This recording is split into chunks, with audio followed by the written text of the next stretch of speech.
One quick note. This podcast was recorded several weeks ago and was supposed to be released following our Hope for Cancer episode. As you can tell, that didn't happen because of scheduling issues. So when you hear Marilyn say last week's episode, please understand that she is probably not referring to the episode you last listened to. Thank you, and enjoy the episode. We hope you're encouraged. Hi, welcome to Moments with Marilyn. I'm your host, Marilyn Boyer, the mom of 14 homeschool kids who love the Lord and love each other. It is my passion to encourage young moms. I love to give you tips and tools to make your journey easier. Thanks for joining us today. If you remember last week, if you watched the podcast, I talked about my personal journey with alternative cancer treatment, and I mentioned my experience with my son Josh. So today, I thought I would give you a little bit more information about that in hopes that it might encourage you if you're going through a similar situation or know somebody who might be. So before we get started, let me remind you, you can access our podcast on Google Podcast, Apple Podcast, our Facebook page, our YouTube channel, or multiple other platforms. Thanks for joining us. And let me just say, God is always good. You know, God sees the big picture, and we're so limited in our understanding of life. I know this with all my heart, that God only allows things to happen to us that conform us to His image and that work for the ultimate good. And although this experience was extremely crushing to go through, I know that God views all that happens to us in the light of eternity. And that's what I hope I can help you to see today. You know, my son Josh was my fourth son. He had a lot of goals in mind. He wanted to start a lawn care business. He started that. He was 17 years old. He'd just gotten his license. He bought a truck. He had a lot of customers who loved him. He would take his little brother with him to do estimates and things. And then all of a sudden he started getting really bad headaches. This was in July of 96. July of 96. He started getting headaches. And we took him to the doctor, and they thought, oh, it must be some sinus problem. So they gave him an antibiotic, and we went home, and the headaches kept getting worse. And sometimes it got so bad that he had to just stop what he was doing. And I'd see him like sitting down, holding his head. And then one day we had a bad storm, and all over town, people's basements were flooding. The water was just coming in through the walls. That happened to us too, and we were all down there with wet dry vacs vacuuming up that water.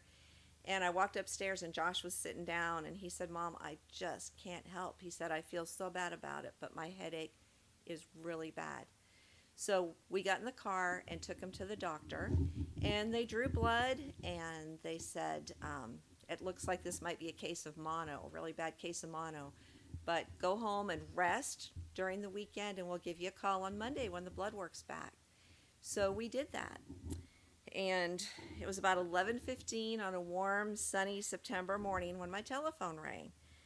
And it was the doctor's office. And he said he had some news for me and perhaps I'd better sit down. I told him I was sitting. He said Josh's test results had come back. And it appeared that he tested positive for leukemia. And wow, I mean, I didn't know what to say. I'd heard leukemia, but I didn't have a whole lot of experience in what it actually was. I knew it was a cancer of the blood.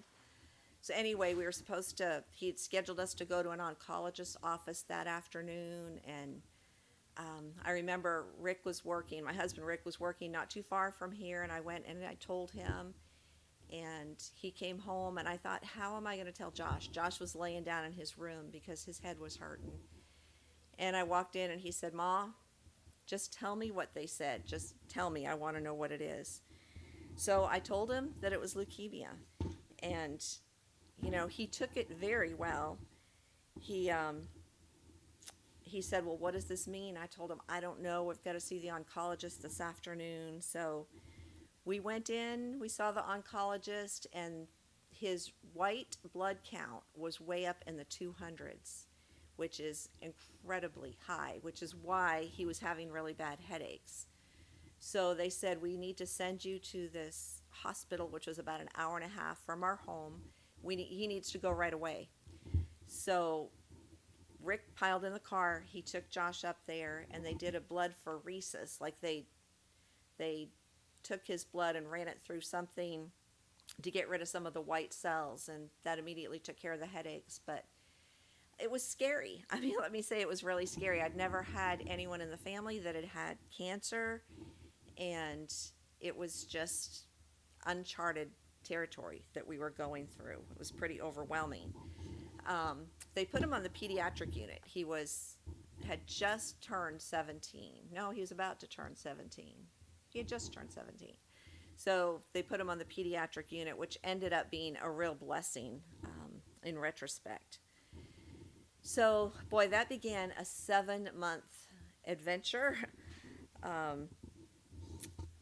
They told us to keep a suitcase packed, and whenever Josh would get a fever, we would have to rush him to the hospital because he could get sepsis right away. So anyway, they started him on chemo. I had never known anyone personally that had had chemo.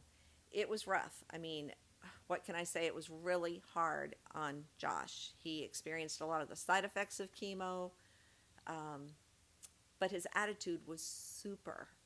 He was in the hospital, I think it was 3 weeks, and at the time I was 9 months pregnant with my 13th child, and it was rough. You know, I would go up there to be with him. He came home from his first round of chemo just a few days before my daughter was born. So he was actually at home here when I went in to the hospital to have my 13th child. Just kind of, he was experiencing some of the side effects of the chemo. And when the test results came back, it showed up that it was a very acute form of AML. It seemed like whenever we would get news, at first they told us he had 75% chance of survival, and then they did more tests and they found out it was this acute myeloid leukemia, and his chances went down. And then there are, I think they said 18 different kinds of acute myeloid leukemia, and it came back that his was pretty bad and pretty aggressive, and his chances went down even more. So they switched chemos, they did another round of chemo, and all kinds of side effects. He really had a hard time with the chemos. And then, of course, they give him drugs to counterbalance the side effects of the chemo.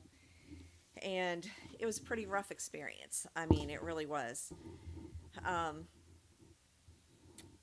The second round of chemo was completed, and we found out that it had not worked either. And about that time, Josh got a fungal infection in his lung. And they said it's a common fungus that grows in Virginia. We live in the state of Virginia. It's found in leaves, and this was the fall of the year. They said it's everywhere, but it had settled in his lung. So he was going to have surgery to remove that fungal infection, because they said if that fungal infection were to grow, which it could easily because his immune system was pretty much shot from his chemos, that it would be a really hard way to die if you died from a fungal infection. So we asked Josh. I mean, Josh made all the decisions with us. We never said, we're doing this. We would have the doctors explain things, and he helped make all the decisions. So he decided to have the surgery, and they removed the fungal infection, and it was very hard for him to recover from the surgery. He was very weak. I don't know that he ever really regained his strength after that surgery. This was in February of 97 by the time he'd gone through I can't remember if it was 2 or 3 rounds of chemo that he had. So anyway, he was a candidate for having a bone marrow transplant, and they prepared us for that. We went so far as to get containers of food because we would have to make all his food and take it up to him. They ran blood tests on all our other 12 kids. At the time, it was 12 more kids, and they found out that my son Matt was the perfect match. They said, with all those kids, you're bound to have a perfect match. And Matt was the only one. So they started putting Matt on iron to build up his system, because they would have to remove bone marrow from Matt to put it into Josh for the bone marrow transplant. And they were teaching us what to expect from a bone marrow transplant. It was wow, a lot to learn. Our minds just felt like we were flooded with information we kind of wished we'd never known. It was a pretty overwhelming experience. Kelly was born in between Josh's first and second round of chemo, and I would take a pack and play and the diaper bag and all the things I needed for Kelly, plus things that Josh wanted, things to read or whatever, up there with me every day to be with him all day. And it was a challenge. I had this brand new baby, and I would take one of my daughters. One was just 9 years old, but she was extremely competent, and she would watch little Kelly while we were talking with doctors. We'd have lots of doctors' conferences, lots of explaining, our little brains that were not medically acclimated. We had so much information that had to go in and out. Um,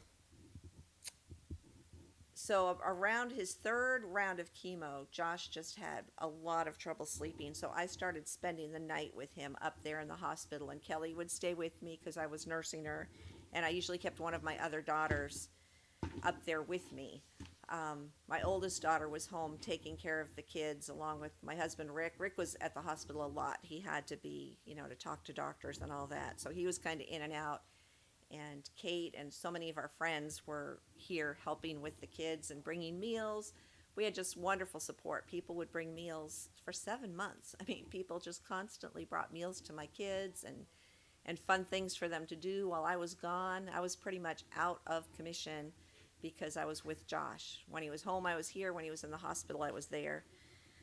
So anyway, they prepared Matt. We got ready after the third round of chemo for the bone marrow transplant. They were just opening a bone marrow unit at this hospital, and they were kind of excited to have their first patient. So the day before he was supposed to get the bone marrow transplant, we went into the clinic up there, and they did another blood test, and they came back. They didn't come in our room for a long time. We wondered what in the world is going on. We felt like we'd been there all afternoon. When they walked in, they looked kind of glum, and they said, "We hate to tell you this, but he is not in remission. We cannot do the bone marrow transplant." So we were just, what do we do now? I remember when the doctor came in to tell Josh, he said, "Josh, nothing's working. We can't do the bone marrow transplant." And Josh looked at him and he said, "Doc, it must be really hard for you to tell patients things like that." And the doctor teared up. He got teary-eyed. He told us later how much it affected him because Josh just had such a super attitude throughout this whole thing. He was interviewed by our local newspaper because they heard about we had 13 kids and a son with leukemia. So they came and did an interview, and Josh gave a real clear testimony during that interview. And then that afternoon he got a fever. We had to rush him back up to the hospital, and he said, "Mom, I really think God wanted me to do that interview." And as it turned out, he heard from local people who had read that interview later. One man wrote to him, and he talked to him about his salvation. It just made such an impact on so many people. And Josh said, "Mom, I think God just held off with that fever long enough so that I could do that interview." His attitude was just super. People would go up to visit him, and they'd say, "I was so apprehensive going to visit him. I didn't know what I would say." But Josh knew what to say. He would talk to them and make them feel comfortable, and he'd ask the nurses to get them drinks, and he just had a super attitude. As a matter of fact, he would do fun things like with the nurses. He would have a cake baking contest, and he was the judge. So he'd have all the nurses bring him cakes. Another time he had them bring him a potato soup. He said, "We're going to have a potato soup contest, and who can make the creamiest, cheesiest potato soup will win." So the nurses all loved him. Everybody loved him. His doctors, his nurses, people that would come visit him. He had an incredible testimony throughout the whole thing. He said, "Mom, I'm in a win-win situation. Either God's going to heal me here or I'm going to be healed in heaven." And he told the newspaper that, and he believed that with all his heart. And we heard from people in every single state in this United States and 14 different countries, people that were praying for him. There were some people that did a 24-hour prayer chain, and people signed up to pray for him around the clock. there were missionaries in other countries that were having their people pray for him. And we knew beyond the shadow of a doubt God could have healed Josh, but he chose not to. And Josh, I remember him telling his friend just shortly before he went to heaven, he said, "James, I'm not afraid to die, but I'm really tired of the suffering." And there was so much suffering due to all the chemos and everything. But his testimony just shone. And he had such a heart to help people. The night before he died, he asked his brother Nate to help him get to his feet. His feet were swollen. And Nate said, "Why, Josh? What do you need to do?" And he kind of was not real clear-headed, so he wasn't really aware. But he said, "Nate, I need to help Mom." And that was just his heart. He wanted to help me. He was concerned about me. He made a little video and he thanked the people in our church for helping his mom and his dad and his family through this whole time. He just had a heart of thankfulness and gratefulness, and he knew that God is good and that God only does what is good. So it was a Saturday morning. The last month or so, I would sleep on the couch to be right near him. He slept in the recliner in the living room because it was hard for him to lie down, in a bed. So I would sleep in the living room. And around 8 o'clock in the morning, he called me over to him. And he said, "Dad." I said, "You want Dad?" And he nodded his head. So I went and woke his dad up. And they kind of told us that he was nearing the end. So his dad started reading to him from John 17. And it was just a comfort to him. And he just right there in his recliner, he went home to be with the Lord. And it had been 7-month struggle. I was thankful for Josh that he was home in heaven, but I missed him. We all missed him. It was John 14 he was reading to him about, "There are many mansions in heaven. I'm going to prepare you a place." But we did a memorial service several days later. We had family fly in. But we heard from so many people that Josh's testimony had affected them. We had people share at the memorial service. We heard that there were 14 people. We knew of 14 people who were saved during the time Josh was sick because of his testimony. There was someone who was at the memorial service who was not living for the Lord, and she told us later, she said, "When I heard all those people sharing about Josh being a 17-year-old and how he had affected their lives and impacted them," she said, "I repented of my sin because I sat there thinking, what would people say about me if I died today? They wouldn't be saying what they're saying about him." We heard of marriages that were kind of put back together because the husband and wife started praying for Josh on a regular basis. Our church has a Christian school. We know of, I think there were 3 kids that got saved either during the time Josh was sick, but I think it was after he died. They had been praying for him. They'd written letters to him, and they were like crushed when he died, and their teachers would deal with them, and they ended up getting saved as a result of that. So, I know a lot of people say don't ask why, but I don't really believe that. I asked God, I said, "God, I know that you allowed this to happen. I know you are good. Show me some reasons why. Show me how I can use this for good. I don't want Josh's suffering to be wasted. I don't want this experience to be wasted. Please show me how I can use it for good." And God showed me so many ways. He showed me all these things I just told you. Our church one of our pastors said our church came closer together because the whole church was bonded. Josh was a servant. I mean, everybody knew Josh. He was an usher. He helped people. There was an elderly couple that he stopped to pump their gas while he was recovering from a chemo, and it made such an impact on them. He went out and raked leaves for the youth group, the college group that was raising money to go on a missions trip. Now, Josh couldn't go on the missions trip at this point, but he helped rake leaves and earn money for them to go. He was just investing in others. He was loved by so many people, and his life and his death affected so many people. And you know, I just think it's a privilege that God used his life to affect good things in the lives of so many people he came in contact with. And who am I to get bitter and say, God, you can't use my son that way? You know, I was grateful that God chose those ways to use my son and to impact the lives of so many. We had people from several states that attended his memorial service. You know, I could probably go on an hour and tell you about all the letters we received, the people that were impacted by this situation. And, you know, Josh always wanted to be the first one in the family to do things from the time he was a little boy. And I know one day when I get to heaven, Josh is going to say, Ma, come on, I want to show you all around. You know, heaven is true. It's real. And Josh is not dead. His physical body is dead, but he's alive, very much alive in heaven. And he's waiting for the rest of the family to get there. And he's going to show us around, and we're going to be together for eternity. It is true. And if Josh could say something to you or to people you know today, it would be, accept Jesus Christ as your Savior. That was what was on his heart. That's what he told people. That's what he lived for. And that's what he died for.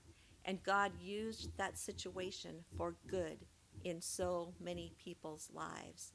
And I feel a real peace that God knew what he was doing. And he knew that Josh was the person to use for these purposes that he had to accomplish. And I am grateful for that. And I'm grateful that we're going to spend eternity for heaven. You know, when we get to eternity, our time on earth is going to seem like that. So, you know, Satan likes to use things that we think are terrible to make us become bitter. But God wants to use those same things to make us better. And I can honestly say all my kids, my whole family, we are better people because of that experience. We did not homeschool during those 7 months. There's no way we could. We were so involved with taking Josh to the hospital and ministering to him. But we got an education that we could never get any other way. And I am so grateful for that opportunity. It has made my kids more, you know, that verse, teach us to number our days that we may present to thee a heart of wisdom. It's made them more serious about life and more compassionate to other people. And Rick and I have been able to minister to multiple other families who have a child that has some kind of life-threatening disease. And it's been a blessing. There's so many blessings that have come out of this thing that at the time seemed really bad. And that's what God wants to do in your life. He wants to take situations that seem impossible and seem terrible and turn them around for good and for his glory. I hope this has encouraged you today. You feel free to reach out to me if you have any questions or if I can help you in any way. And you might want to refer back to my podcast last week, because since 24 years ago when Josh went to heaven, we have found other ways to treat cancer besides the chemo that he went through. That's one of the things that kind of spurred me on to look for something else, because he endured a lot of suffering. And there are other things going on in the world. So refer back to next week's podcast and you might be encouraged even more. Thanks so much for joining us today. We'll see you next week.